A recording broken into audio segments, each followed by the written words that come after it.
Tonight, I want us to look at the first verse in Hebrews chapter 12. Since we have so great a cloud of witnesses surrounding us, let us also lay aside every encumbrance and the sin which so easily entangles us. And let us run with endurance the race that is set before us, fixing our eyes on Jesus, the author and perfecter of faith, who for the joy set before him endured the cross, despising the shame, and has sat down at the right hand of the throne of God.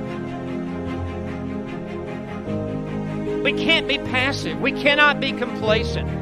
We've got to be in the race. And we've got to pursue holiness with all of the might by the grace of God that we can possibly give. Christian life is the agony. It is the long-term marathon for the rest of your life. And the word agon indicates pain and pushing through the pain and difficulty and sweat and sacrifice and suffering. This is the part of the Christian life of which we need to be reminded tonight, that it's not let go and let God. A passive Christianity that neuters us of human responsibility. But the Christian life is realized as we run the agon, as we run this agony, as we strive after holiness, as we resist temptation, as we flee worldliness, as we discipline ourselves for the purpose of godliness, as we buffet our body and make it our slave, as we fight the good fight, as we follow after Christ, as we take up our cross and move out in the Christian life. And many times it is an uphill run. Sanctification is not a passive thing. It is like running a race. It involves our pressing on to what lies ahead, to widening our stride and picking up our pace and pumping our knees and pressing through the pain. Running necessitates that you not remain where you are, but that you take decisive steps of faith and you move forward in order to advance in godliness. There are too many spiritual couch potatoes who just want to sit on a sofa and eat popcorn and watch television in the Christian life. Instead, they ought to be disciplining themselves. They ought to be disciplining themselves in prayer, disciplining themselves in the Word of God, disciplining themselves in coming to church, disciplining themselves in serving God, disciplining themselves in witnessing, disciplining themselves in giving of their resources to the Lord's work.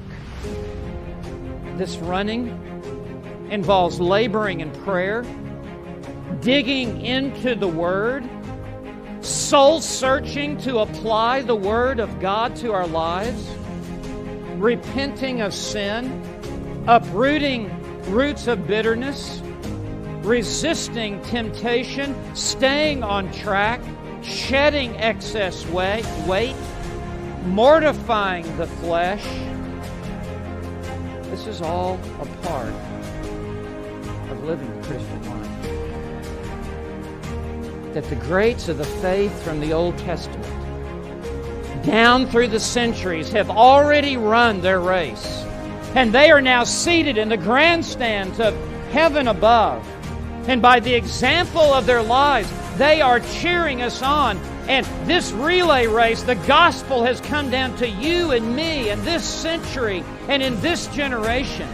And the baton now has been put into your hand. And there's the blood of the martyrs on this baton. And there is the sweat of those who have gone before us and who have labored to get us a little bit of a lead, to put the gospel into our hand. And now that it is in our hand, we must run with all the might and strength that God will give us. We can't allow any sin to trip us up. And this is no time to be running with excess baggage and excess weight. It's time to let this world go and to go for God and to run the race that is set before us. And there is coming a final day when we will stand at the judgment seat of Christ, and the judge of heaven and earth will be seated, and every runner in the race on that last day will stand before the Lord as if there had never been another runner on the track. And our entire life will come under review.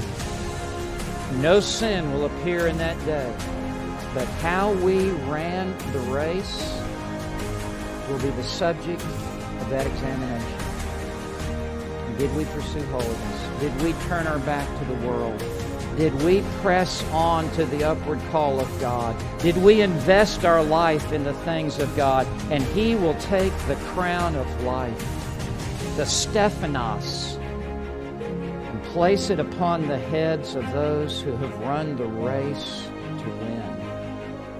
And He will say, "Well done, good and faithful servant."